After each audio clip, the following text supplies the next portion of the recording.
کہ جو خاتون قیامت ہے، وہ خاتون کی جو خاتون جنت ہے، وہ خاتون کی جو سیدۃ النساء العالمین ہے، پوری عالمین کے، پوری دنیاؤں کی جو بھی خواتین ہیں ان سب کی سردار ہے، تو اس کا کرائٹیریا کیا ہے، وہ پیمانہ کیا ہے؟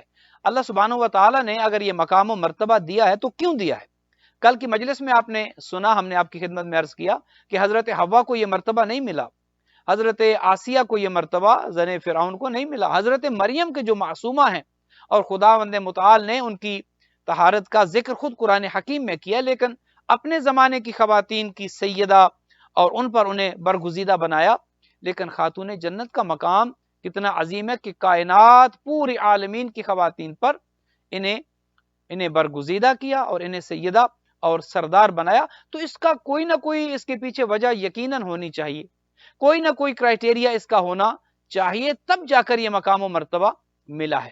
اور جب وہ آپ کے اذہان عالیہ میں وہ چیزیں آ جائیں کہ وہ کرائٹیریا کیا ہے، وہ پیمانہ کیا ہے، اگر اللہ سبحانہ و تعالیٰ نے اس بی بی کو چن لیا ہے، پیغمبر اکرم کو اکلوتی اولاد دے کر اسے تمام عالمین کی خواتین پر برگزیدہ بنایا ہے، تو اس کے پیچھے وجہ کیا ہے؟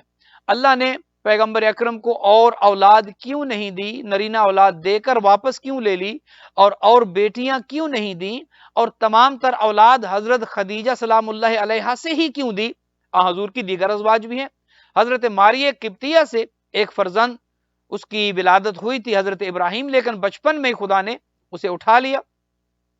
تاریخ اس بات پر شاہد ہے اور شیعہ اور سنی اس بات پر یقین رکھتے ہیں کہ سوائے حضرت خدیجہ سلام اللہ علیہا کے پیغمبر اکرم کی اولاد کسی اور زوجہ سے نہیں ہے، اور حضرت خدیجہ سے بھی جو اولاد ملی، بیٹے جو طیب الطاہر قاسم، جو السلام علیکہ یا ابو القاسم کی جو کہہ کر آپ حضور کو خطاب کرتے ہیں اور سلام کرتے ہیں، تو یہ ابو القاسم جو کنیت حضور کی ہے، یہ بیٹا حضرت قاسم بھی حضرت خدیجہ سلام اللہ علیہا کے بطن مقدس سے تھا، طیب الطاہر بھی حضرت خدیجہ سے تھے۔ اور بیٹیوں میں فقط حضرت خاتون جنت اللہ سبحانہ و تعالیٰ نے آپ کو عطا کی، اور اس کا وسیلہ بھی جناب خدیجہ بنی، کسی اور زوجہ سے کوئی اور اولاد نہیں تھی۔ اس کے پیچھے بھی ایک حکمت ہے، اس کے پیچھے بھی ایک راز ہے۔ یہ آپ یوں نہیں سمجھے کہ اس کو اللہ سبحانہ و تعالیٰ نے بغیر کسی راز اور حکمت کے اس طرح کیا، وہ چاہتا تو اولاد دے سکتا تھا، وہ چاہتا تو دیگر ازواج سے بھی اولاد ہو سکتی تھی، وہ چاہتا تو اللہ دیگر ازواج سے بیٹے اور بیٹیاں عطا کر سکتا تھا۔ وہ خود کہتا ہے کہ میں جسے چاہتا ہوں بیٹے دیتا ہوں، جسے چاہتا ہوں بیٹیاں دیتا ہوں، جسے چاہتا ہوں دونوں دیتا ہوں، اور جسے چاہتا ہوں اسے میں عقیم بنا دیتا ہوں، بے اولاد بنا دیتا ہوں۔ خدا اگر چاہتا تو اپنے حبیب سے بڑھ کر اسے کون ہے کہ جس کی خداوند متعال کے ہاں قدر و منزلت زیادہ ہے؟ سب سے زیادہ مقام و مرتبہ تو حضور کا ہے۔ لیکن اس کے پیچھے بھی ایک حکمت تھی کہ اکلوتی اولاد دی، اکلوتی بیٹی دی، اور آگے آنے والی مجالس میں انشاءاللہ ہم اس پر بھی، جیسا کہ آپ سے وعدہ کر چکے ہیں، ذکر کریں گے اور اس بات کو بھی ثابت کریں گے کہ اکلوتی اولاد جناب فاطمہ الزہرا سلام اللہ علیہا ہیں، ان کی کوئی اور بہن نہیں، کہ جو دیگر 3 بہنیں اور 3 بیٹیاں حضور کی جو کتب تواریخ میں ملتی ہیں، اس کو ہم انشاءاللہ تاریخی حوالوں سے ثابت کریں گے کہ ایسا درست نہیں ہے۔ تو کسی شخصیت کو سمجھنے کے لیے اس کی ذات، اس کی شخصیت کے مختلف زاویوں کو دیکھنا پڑتا ہے، مختلف پہلوؤں کو دیکھنا پڑتا ہے۔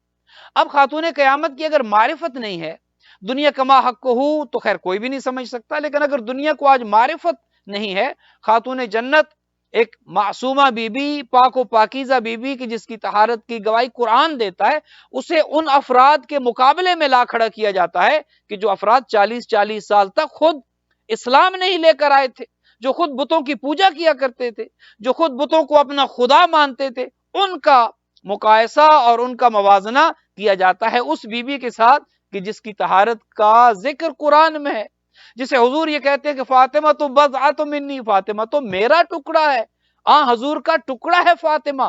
تو حضور کے ساتھ کوئی مقابلہ کر سکتا ہے بھلا؟ حضور کے برابر کوئی آ سکتا ہے بھلا؟ تو جب حضور کا مقابلہ کوئی نہیں کر سکتا، حضور کے ساتھ موازنہ کوئی نہیں کر سکتا، تو اس ٹکڑے کے ساتھ کوئی موازنہ کیسے کر سکتا ہے کہ جو خود حضور کا ٹکڑا ہے؟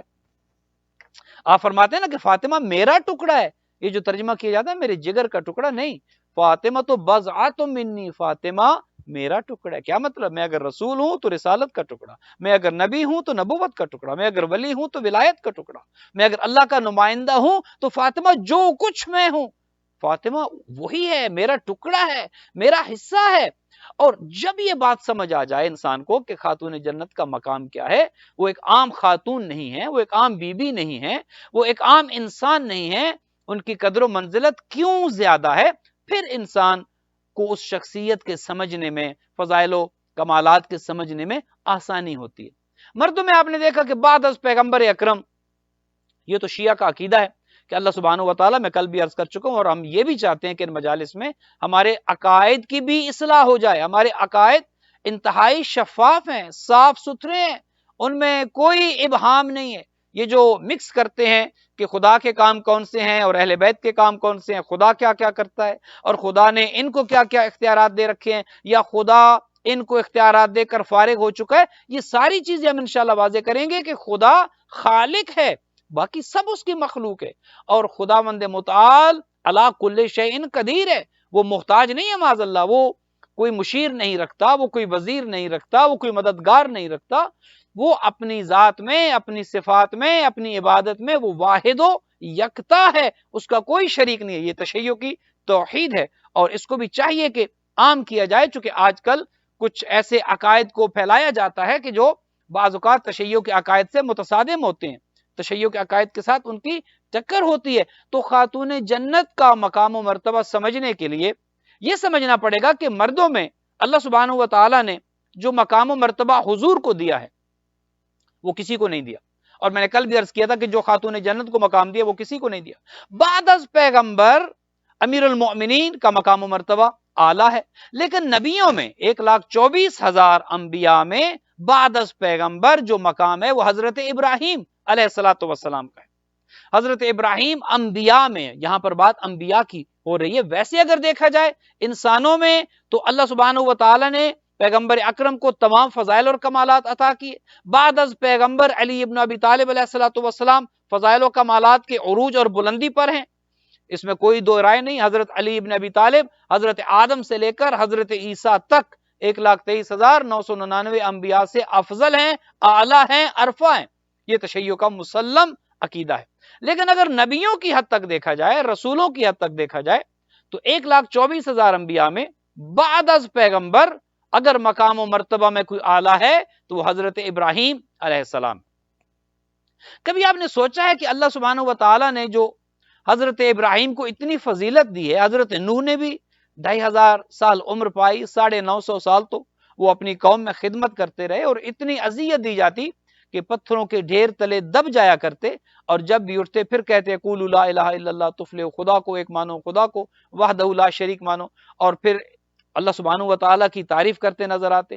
حضرت موسیٰ کا فرعون کے ساتھ واسطہ پڑا، حضرت عیسیٰ کے ساتھ کیا ہوا، خدا کو آسمانوں پر اٹھانا پڑا، حضرت ایوب کا صبر مشہور ہے، کس حد تک خدا نے امتحان لیا۔ لیکن کسی نبی کو اللہ سبحانہ و تعالیٰ نے پیغمبر اکرم کے بعد حضرت ابراہیم پر فضیلت نہیں دی۔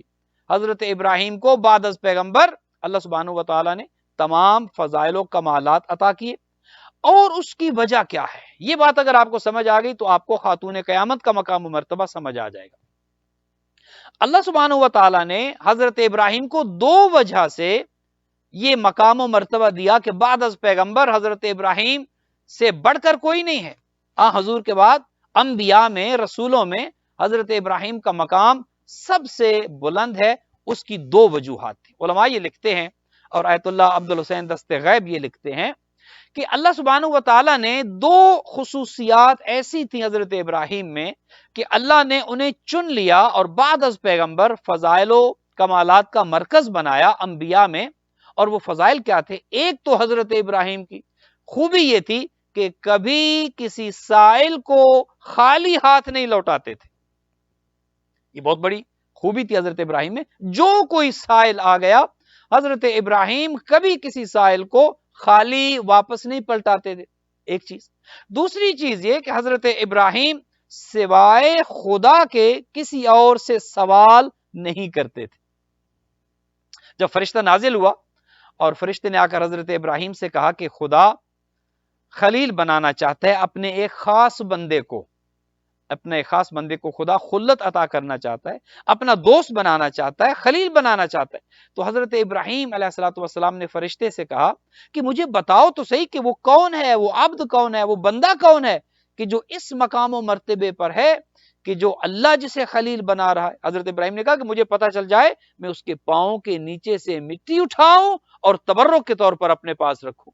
دیکھیے یہ بہت بڑی فضیلت حضرت ابراہیم کی، حالانکہ خود نبی ہیں، خود اس مقام و مرتبے پر ہیں، لیکن یہ نہیں کہا کہ اے اللہ کے فرشتے کیا وہ خلیل میں ہوں، اپنے آپ کو نہیں اس مقام پر رکھا، اپنی عاجزی کا، اپنی انکساری کا اظہار کرتے رہے۔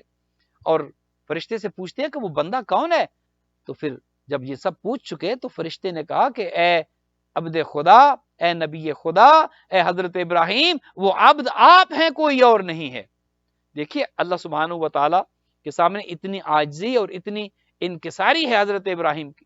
تو دو خصوصیات ایسی تھیں کہ جن کی وجہ سے حضرت ابراہیم کو اللہ سبحانہ و تعالی نے اپنا خلیل بنایا۔ پہلی چیز کہ وہ کسی سائل کو اپنے دروازے سے خالی واپس نہیں لوٹاتے تھے، اور دوسری چیز کہ سوائے خدا کے کسی سے سوال نہیں کرتے تھے، کسی سے مانگتے نہیں تھے، اور ہم بھی خدا سے ہی سوال کرتے ہیں۔ یہ بات الگ ہے کہ وسیلہ پیش کرتے ہیں ہم اہل بیت کا۔ یہ دنیا جو کہتی ہے کہ یہ یا علی مدد کہتے ہیں، علی سے لیتے ہیں، یا یہ کچھ اور کہتے ہیں، خدا سے نہیں مانگتے، نہیں، یا علی مدد بھی اصل میں یا اللہ مدد ہے، یا علی مدد کہنا بھی خدا کی ہی مدد ہے، چونکہ علی ابن ابی طالب وسیلہ ہیں، خدا خود تو زمین پر آ کر آپ کو کچھ دے گا نہیں، تو علی ابن ابی طالب سے مدد مانگنا حقیقت میں مدد خدا کی ہی ہے۔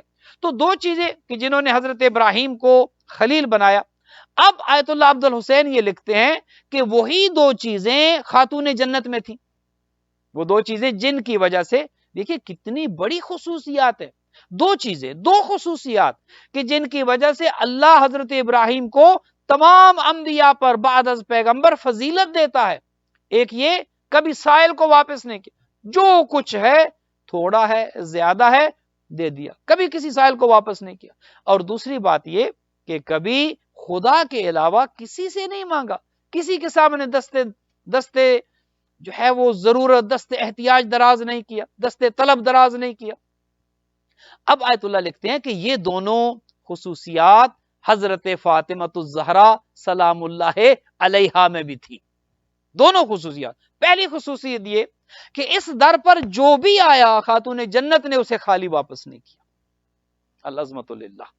جو آیا مدینے میں بڑے بڑے رؤساء تھے، بڑے بڑے امراء تھے، بڑے بڑے اپنے آپ کو غنی کہلانے والے، ایک ہجوم تھا، لیکن کتنے ایسے تھے کہ جن کے دروازے پر سائل جب جاتا تو خالی ہاتھ واپس آتا، خالی ہاتھ لوٹ کر آتا، اسے کچھ نہ دیا جاتا۔ لیکن یہ دروازہ وہ تھا کہ جسے اللہ سبحانہ و تعالیٰ نے وہ مقام دیا، اور اس بی بی کو، خاتون جنت کو، وہ عزت دی، وہ عظمت دی کہ جو نبی کو ملی اس خوبی کی وجہ سے کہ جو دروازے پر آتا ہے وہ خالی واپس نہیں جاتا ہے۔ ایک سائل آتا ہے مسجد نبوی میں اور آ کر سوال کرتا ہے حضور سے کہ یا رسول اللہ میں مسافر ہوں اور دور دراز سے میں آیا ہوں، اور صورتحال یہ ہے کہ مجھے لباس چاہیے، مجھے کھانا چاہیے، میرے پاس سواری نہیں ہے، میرے پاس زاد راہ نہیں ہے، مجھے کچھ عطا کیا جائے۔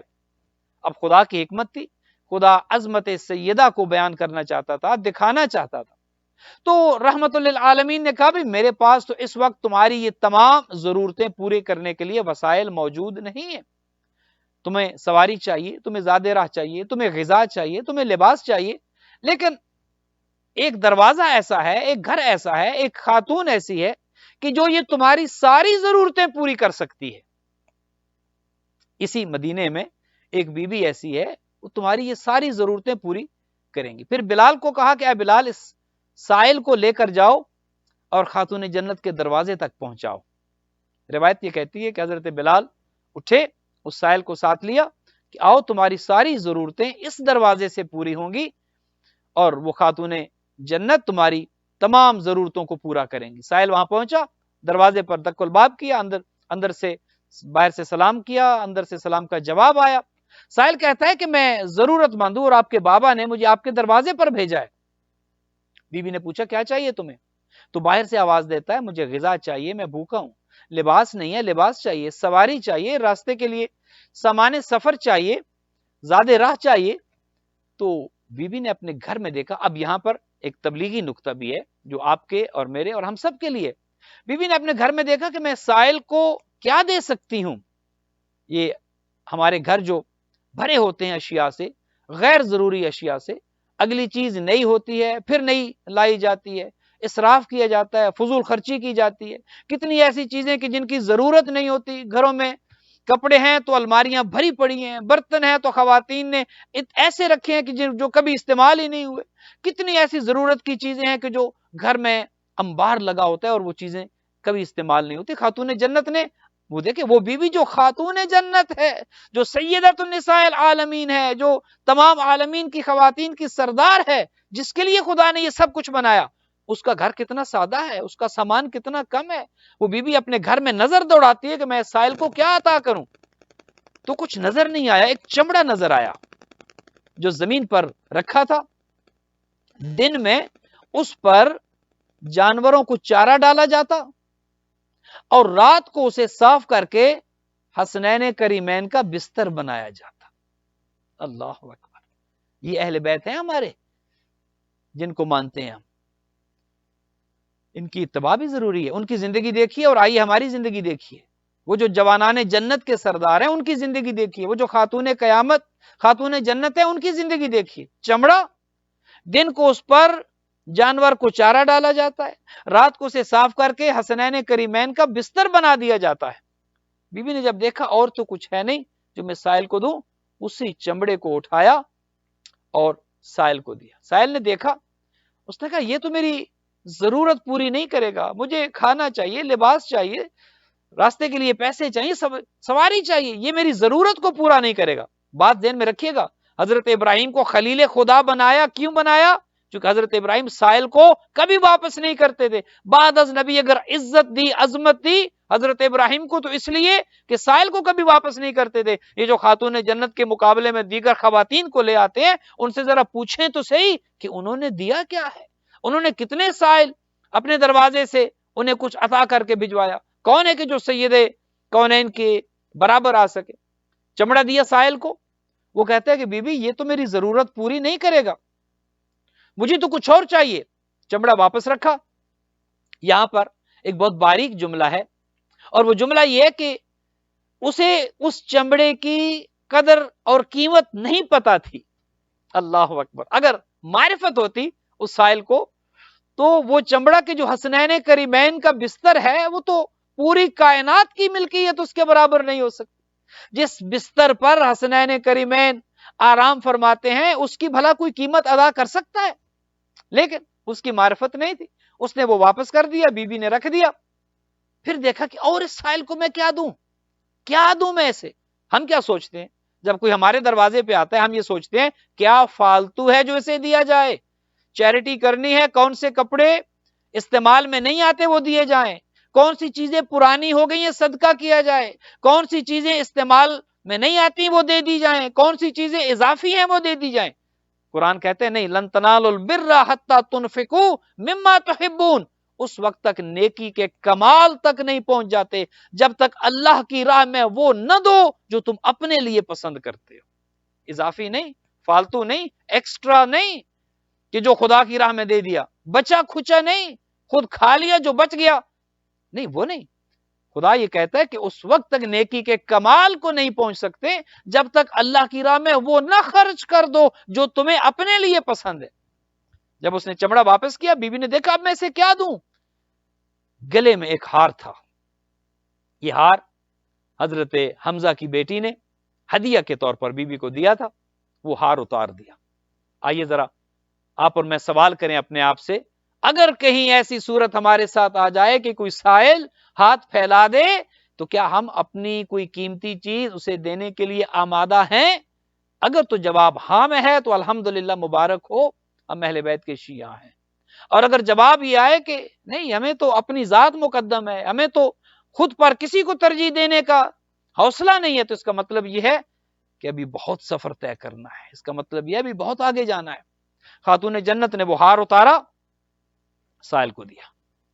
سائل وہ ہار لے کر مسجد نبوی میں آیا اور پیغمبر اکرم کا شکریہ ادا کہ یا رسول اللہ، آپ نے مجھے اپنی بیٹی کے گھر بھیجا اور میری ضرورت پوری ہوئی، یہ دیکھیے میں ہار لے کر آیا ہوں، لیکن ہار میری ضرورت نہیں ہے، مجھے تو پیسے چاہیے، کھانا چاہیے، لباس چاہیے، سواری چاہیے، میں یہ ہار بیچنا چاہتا ہوں۔ اللہ اکبر، کوئی ہے کہ جو اس ہار کی قیمت ادا کرے؟ کائنات میں کون ہے کہ جو اس ہار کی قیمت ادا کرنا تو دور کی بات سوچ بھی سکے کہ جو خاتون جنت کے گلے سے اترا ہے؟ حضور کہتے ہیں کہ کون ہے کہ جو اس ہار کو خرید سکے؟ مسجد میں بیٹھے تھے اصحاب کرام، کون ہے کہ جو اس ہار کی قیمت اس سائل کو دے تاکہ اس کی ضرورت پوری ہو؟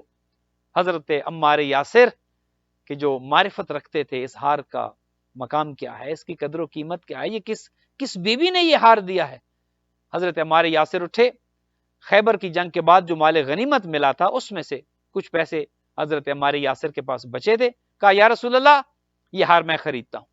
200 درہم اور 20 دینار اس سائل کو دیے، لباس بھی دیا، اچھی نسل کا اونٹ اسے سواری کے طور پر بھی دیا، اچھا کھانا کھلایا اور ہار اس سے لے لیا۔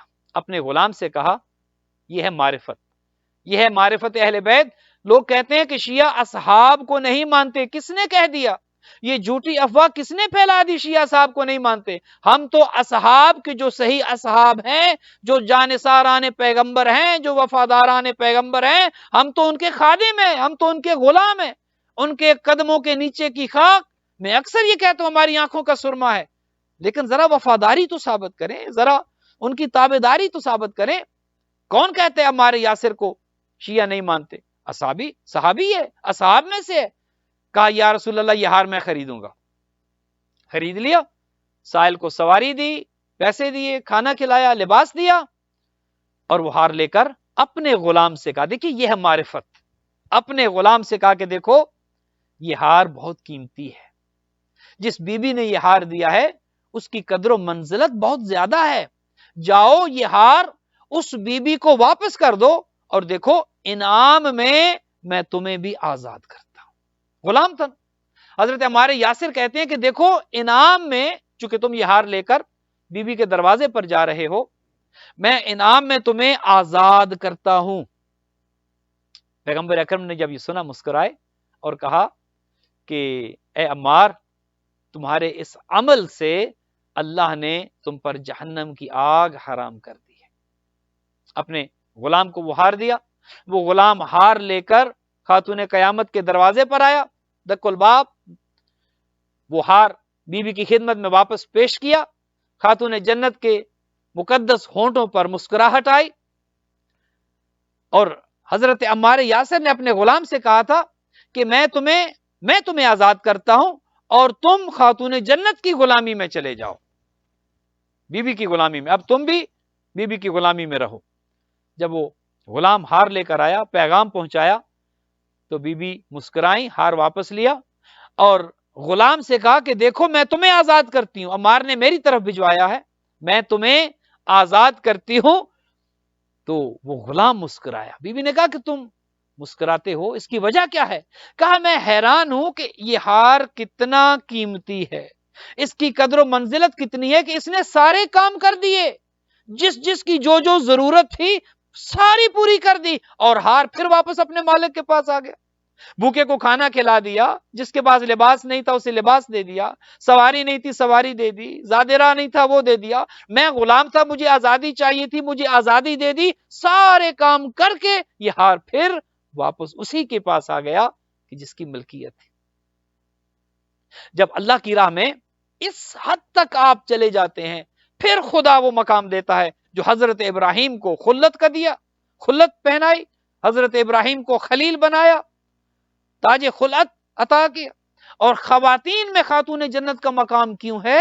وہ اس وجہ سے کہ جس طرح وہ خوبی اللہ کے نبی خلیل خدا رکھتے تھے۔ پہلی چیز سائل کو کبھی نہیں لوٹایا، دوسری چیز خدا کے علاوہ کسی سے کبھی کچھ مانگا نہیں ہے۔ حضرت ابراہیم کے بارے میں تاریخ میں ملتا ہے کبھی کسی سے سوال نہیں کیا، خدا سے مانگا ہے۔ یہ سنت ابراہیمی ہے، جو ضرورت ہو خدا سے مانگو۔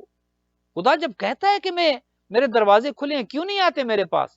ہمارا عقیدہ بعض اوقات کتنا کمزور ہو جاتا ہے۔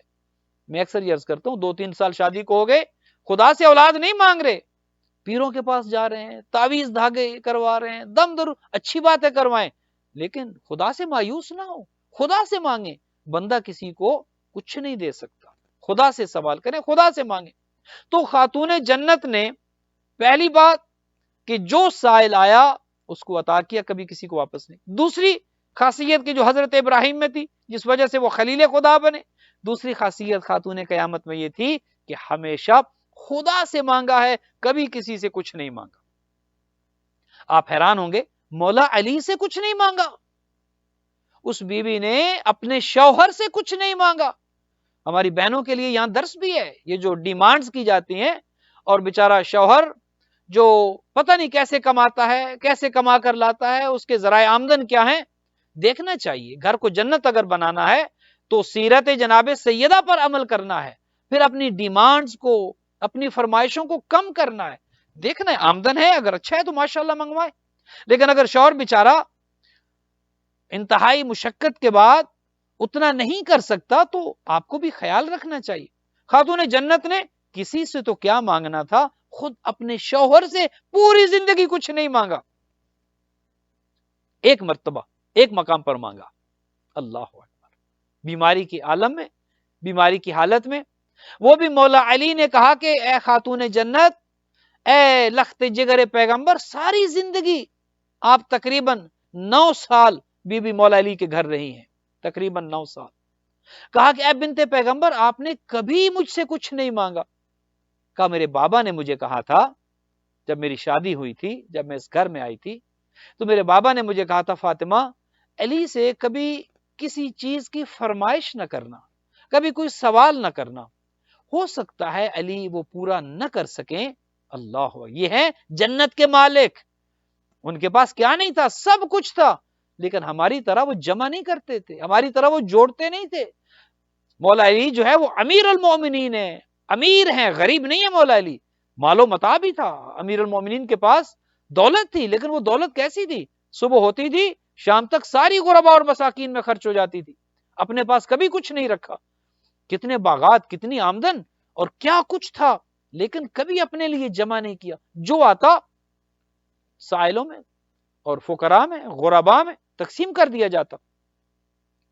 تو بی بی نے کہا کہ اے ابو الحسن، مجھے بابا نے یہ وصیت کی تھی کہ فاطمہ، علی سے کچھ سوال نہ کرنا، علی سے کچھ مانگنا نہیں، ہو سکتا ہے علی تمہاری ضرورت پوری نہ کر سکیں اور علی کو شرمندگی۔ کہا نہیں بنت پیغمبر، میری حسرت ہے، آپ کچھ مانگیں تاکہ میں آپ کے لیے لے کر آؤں۔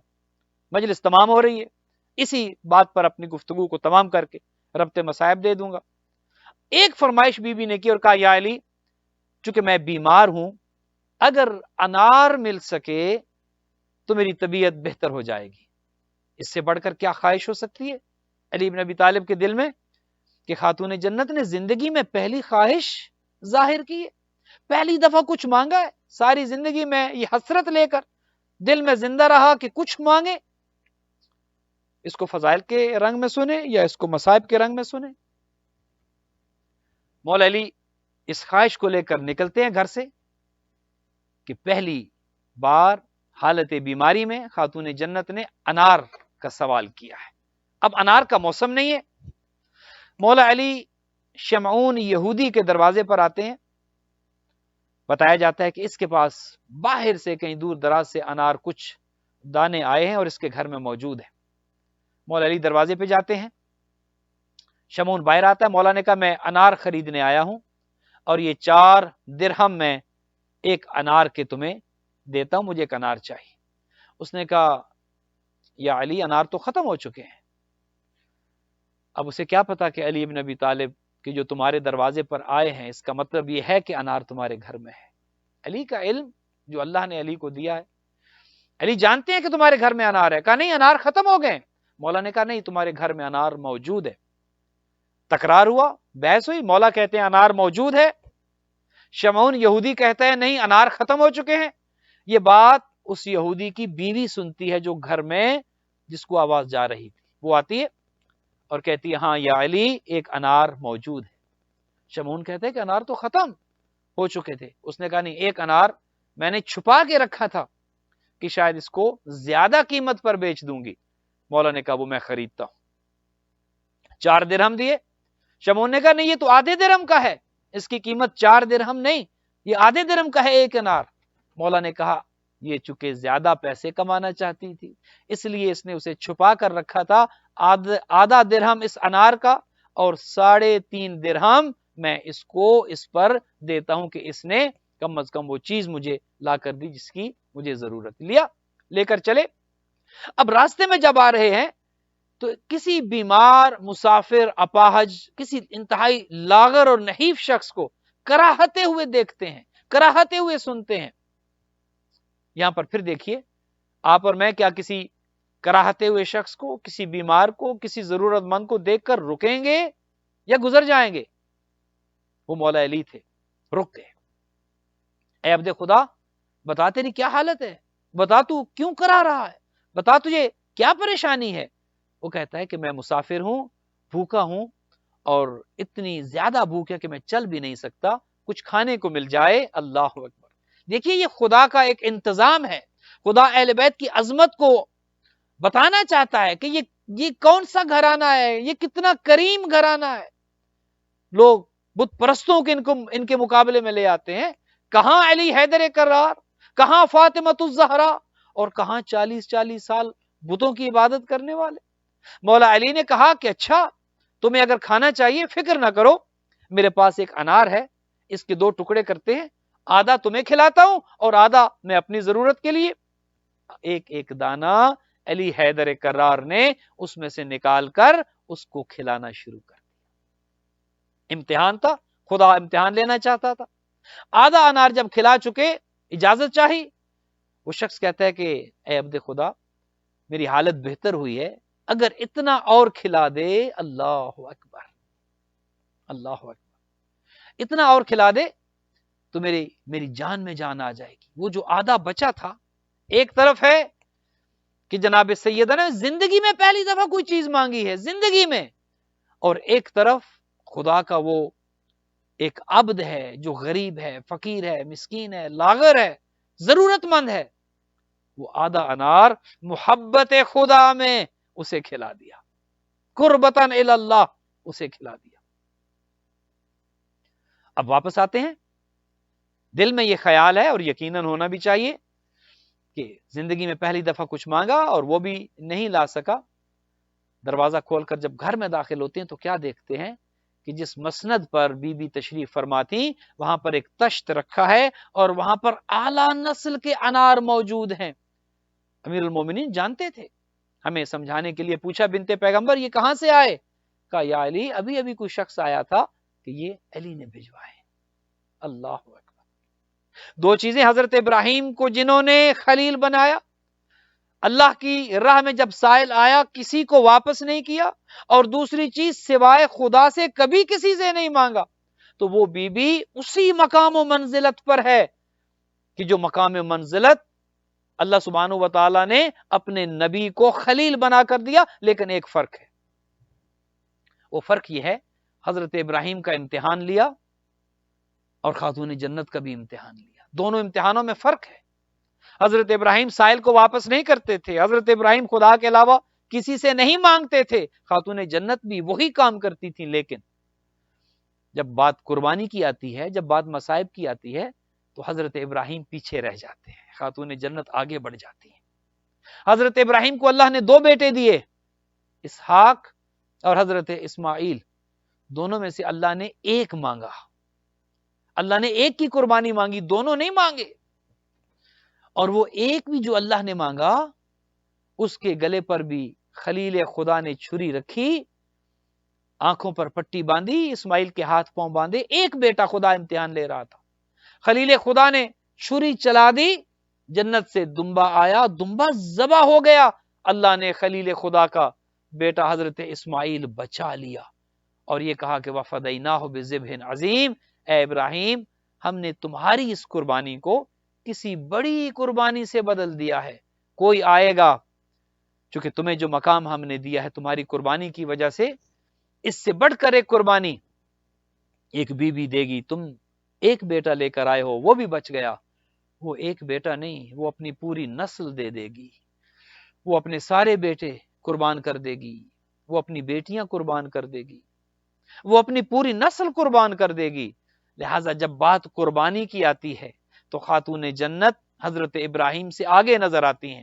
نہ فقط یہ کہ اپنی شہادت ہوئی، نہ فقط یہ کہ حضرت محسن شہید ہوئے، حسنین کریمین کی شہادت، خود اہل بیت کے گھر کے مصائب، کتنی قربانیاں تھیں کہ جو خاتون جنت نے دی، اپنی پوری نسل اسلام پر لگا دی۔ اور روایت یہ کہتی ہے کہ جب ہمارے زمانے کے امام کا ظہور ہوگا تو اللہ دو بیویوں کو بھیجے گا۔ جب فرزند زہرا کعبے کے ساتھ ٹیک لگا کر کھڑے ہوں گے تو دو بیویاں آئیں گی، ان کے ہاتھوں میں دو ننھے ننھے لاشیں ہوں گے۔ تاریخ یہ کہتی ہے کہ ایک بی بی فاطمہ بنت اسد ہوگی، ایک بی بی فاطمہ بنت محمد ہوگی۔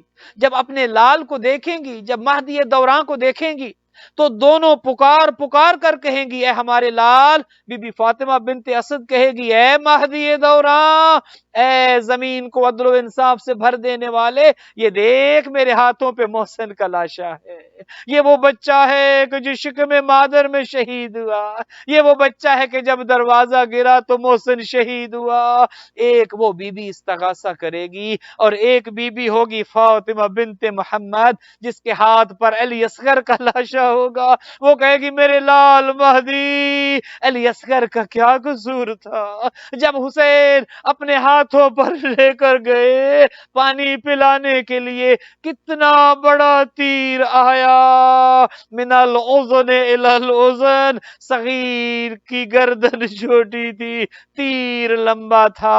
اے میرے لال، ان دونوں شہیدوں کا بدلہ بھی تو نے لینا ہے۔ الا لعنت اللہ علی القوم الظالمین وسیعلم الذین ظلموا ای منقلب ینقلب